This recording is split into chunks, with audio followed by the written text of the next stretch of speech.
Welcome to my YouTube channel Pubidum Classes, that is public administration classes for public administration UGC NET set JRF and PhD। So all the best सभी को। जैसा कि UGC NET का result आ चुका है, अब सब लोग को अपना स्कोर कार्ड मालूम हो गया। जिनका हो गया उनको भी ऑल द बेस्ट, जिनका नहीं हुआ उनको भी ऑल द बेस्ट। एंड वो अपना तैयारी अब अच्छे से करें नेक्स्ट UGC जून 2026 के लिए अच्छे से करें। जिनका हो गया है वो अपना नेक्स्ट जो भी हो या PhD वगैरह हो उसका रिसर्च थेसिस वगैरह लिखे, रिसर्च टॉपिक लिखे, इंटरव्यू वगैरह देखे कहाँ से हमको PhD करना है या असिस्टेंट प्रोफेसर का जो अप्लाई करना है वो अपना देखें। और जिनका नहीं हुआ है वो अपने तैयारी को और स्पीड अप कर दें। बूस्ट करने के टाइम में आप लोगों के पास ज़्यादा टाइम नहीं बचा है जून 2026 के लिए। सो अब अपनी क्लास को थोड़ा स्पीड से करते हैं ताकि अच्छे से सिलेबस कवर हो जाए और मैथ्स से हम टॉपिक कवर कर सकें। सो प्रीवियस क्लास में हमने इकोलॉजिकल अप्रोच से कुछ MCQs देखे थे।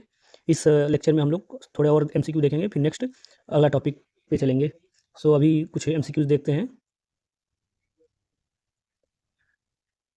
सो पहला MCQ है इस लेक्चर का, FW Riggs develop his model mainly to study administration in. देखिए जो कि FW रिक्स का जो मॉडल डेवलप किया था उसका स्टडी एडमिनिस्ट्रेशन इन किस में, मतलब जो एडमिनिस्ट्रेशन की स्टडी था किस में करना था, मतलब कौन सी। देखिए बेसिकली कंट्रीज पूछा है, तो right answer is C, developing countries के लिए।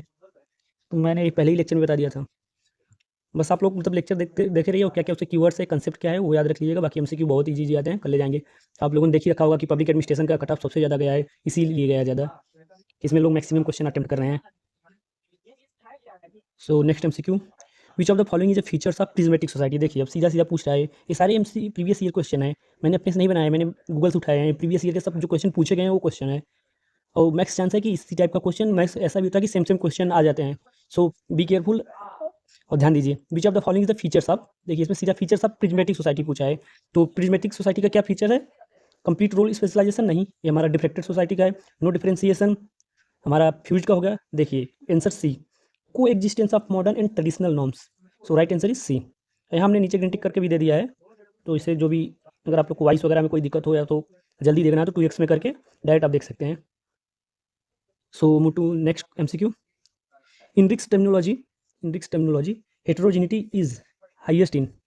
हेटेरोजेनिटी इज हाईएस्ट इन मतलब देखो हेटेरोजेनिटी हाईएस्ट किस में होता है। देखिए जो हमारा हेटेरोजेनिटी मतलब क्या होता है, मिक्स होता है, जिसमें ट्रेडिशनल सोसाइटीज़ के और मॉडर्न सोसाइटीज़ के दोनों के फीचर्स होते हैं, उसको हेटेरोजेनिटी बोलते हैं। उसमें तो हमारे किस में होता है बहुत हाईएस्ट, प्रिज्मेटिक सोसाइटी में हाईएस्ट होता है। So right answer is B.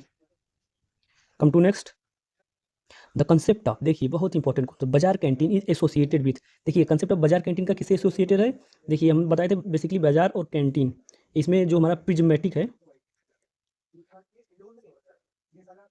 उसका फीचर्स होता है ओवरलैपिंग। तो इसमें क्या था कि इसमें जो इकोनॉमी होता है उसका दोनों का फीचर्स करता है, जो हमारा ट्रेडिशनल इकोनॉमी है और जो हमारा मॉडर्न सोसाइटीज़ का जो मार्केट इकोनॉमी है, वो दोनों का एलिमेंट प्रिज्मेटिक सोसाइटीज में होता है, तो उसको बाजार कैंटीन मॉडल बोलते हैं। तो बेसिकली ये रिक्स से है, रिक्स जी ने दिया है। So right answer is C. Come to next, which society is characterized by formalism and overlapping of structure. देखिए फीचर्स ये सीधा फॉर्मलिज्म, ये हमारा prismatic societies. B, prismatic society के फीचर्स हैं 3, ये बहुत इंपॉर्टेंट फीचर्स हैं। Formalism,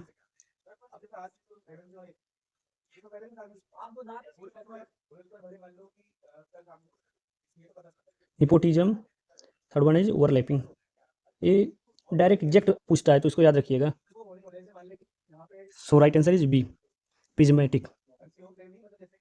so come to next, Riggs borrowed the idea of structural functional analysis mainly from. देखिए जो रिक्स ने स्ट्रक्चरल फंक्शनल एनालिसिस का जो आइडिया लिया था बेसिकली टालकोट पर्सन के सोशियोलॉजी थ्योरी से लिया था, सोशियोलॉजी। सो रिक्स ने अपना जो structural functional analysis mainly from Talcott Parsons के सोशियोलॉजी से लिया है। So come to next, which model explains administrative change from traditional to modern society. देखिए जो कि ट्रेडिशनल से मॉडर्न के साइड जाता है वो कौन सी हमारी मॉडल है? देखिए ट्रेडिशनल फ्यूज्ड, ये है transitional prismatic and diffracted industrial. मतलब कि ये हमारा ट्रेडिशनल हो गया, ट्रेडिशनल, ट्रांजिशनल एंड मॉडर्न। तो फ्यूज प्रिज्मेटिक डिफ्लेक्टेड मॉडल है हमारा, जो कि change from traditional to modern society के साइड होता है। So right answer is C. Come to next, in diffracted society administration is characterize by. देखिए जो डिफ्लेक्टेड सोसाइटीज में होता है उसमें एडमिनिस्ट्रेशन कैसे कैरेक्टराइज किया जाता है? पर्सनलिज्म नो, निपोटिज्म नहीं है तो प्रिज्मेटिक का है, ये फ्यूज का है, यूनिवर्सलिज्म देखिए। So right answer is C, universalism होता है हमारा जो डिफरेक्टेड सोसाइटी है मॉडर्न सोसाइटीज में। सो राइट आंसर इज सी।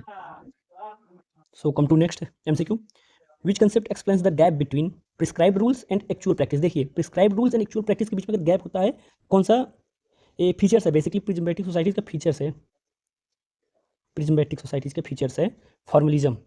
जो देखिए फॉर्मलिज्म का ही मतलब होता है कि जो गैप बिटवीन जो प्रिस्क्राइब रूल्स होते हैं एक्चुअल प्रैक्टिस में जो होता है उसी को फॉर्मलिज्म बोलते हैं। बेसिकली एक फीचर्स है हमारा प्रिज्मेटिक सोसाइटीज का। So right answer is B. Come to next, देखिए बहुत important question, the term sala model is related to Riggs. So right answer is B. So right answer is B. Come to next, which of the following is features of agraria society. देखिए agraria societies के क्या features है, market economy नहीं, ये हमारा industrial societies का features है, market economy, industrial capitalism A भी, सोशलिस्ट प्लानिंग ए भी, ए सबसिस्टेंस इकोनॉमी।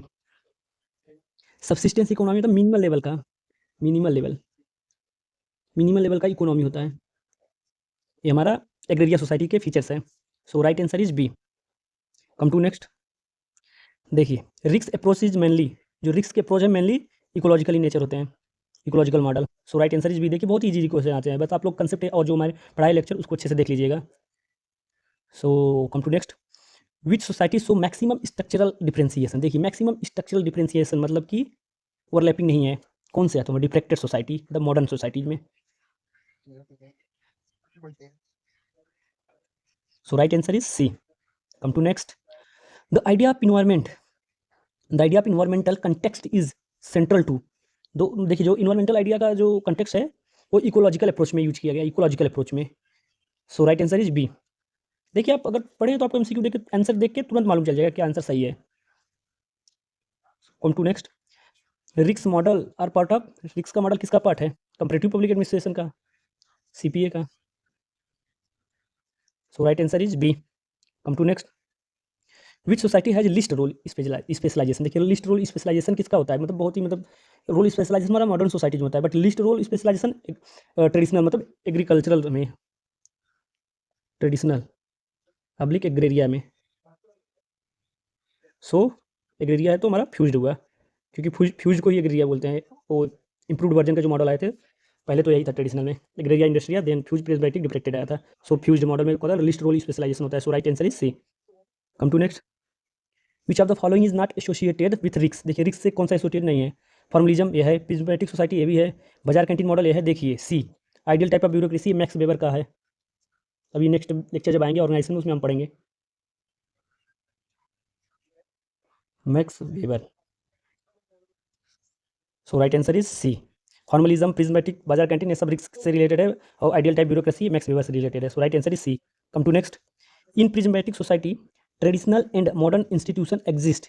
देखिए प्रिज्मेटिक सोसाइटी में ट्रेडिशनल एंड मॉडर्न इंस्टीट्यूशन को एग्जिस्टेड होता है, मतलब कि साथ साथ, side by side. C, right answer is C. Come to next, रिक्स व्यू एडमिनिस्ट्रेशन एज अ सब सिस्टम ऑफ सोसाइटी। देखिए हमारा ये सोसाइटी हो गया, इसका एडमिनिस्ट्रेशन होता है, एक्सटर्नल एनवायरनमेंट हो गया, तो ये हमारा सोसाइटी होता है, जो एडमिनिस्ट्रेशन का सब सिस्टम होता है। यही तो बोला था उन्होंने, रिक्स जी ने यही बोला था, क्योंकि एडमिनिस्ट्रेशन एक सब सिस्टम होता है सोसाइटी का, तो सोशल सिस्टम हो जाएगा। Right answer is social system. So right answer is C. Come to next and last, the main objective of Riggs ecological approach is. देखिए रिक्स के इकोलॉजिकल अप्रोच का मेन ऑब्जेक्टिव क्या था, promote privatisation no, explain administrative behaviour in context. देखिए पढ़ते ही समझ में आ जा रहा है कि यही राइट आंसर होगा। एडमिनिस्ट्रेटिव बिहेवियर को तो उन्होंने पढ़ा था कंपैरेटिव बेसिस पे, डिफरेंट डिफरेंट सोसाइटीज को in context of their external environment. So right answer is B. So अब हमने 2 सेशन एमसीक्यू के देख लिए हैं। I hope ecological approach of रिस्क का टॉपिक से सब लोग को क्लियर हो गया होगा, मैक्स आप लोग कर ले जाएंगे अगर आप लोग अच्छे से लेक्चर देखेंगे, और ये जो सारे हमने एमसीक्यू सेशन कराए हैं उसको अगर आप कर लेंगे, 1-2 बार देख लीजिएगा, ध्यान हो जाएगा, ज़्यादा इसमें कुछ है नहीं। सो अब नेक्स्ट लेक्चर हमारे नेक्स्ट टॉपिक से होगा। अब एमसीक्यू हमारा 2 सेशन हो गए हैं, बहुत है, अगर किसी को और चाहिएगा तो कमेंट सेक्शन में कर दीजिएगा, फिर मैं और एमसीक्यू सेशन ला देंगे। सो अभी के लिए thank you, all the best.